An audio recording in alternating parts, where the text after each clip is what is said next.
ద్వారకా తిరుమలలోని చినవెంకన్న ఆలయాన్ని ఉంగుటూరు నియోజకవర్గం ఎమ్మెల్యే వత్సమట్ల ధర్మరాజు శనివారం సందర్శించారు.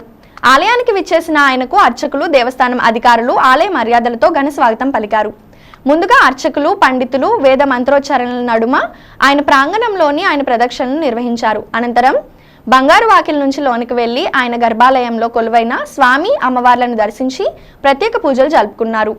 అర్చకుల నుండి వేద ఆశీర్వచనాన్ని పొందారు. అనంతరం ఆయనకు ఆలయ అర్చకులు స్వామివారి ప్రసాదాలను అందజేశారు.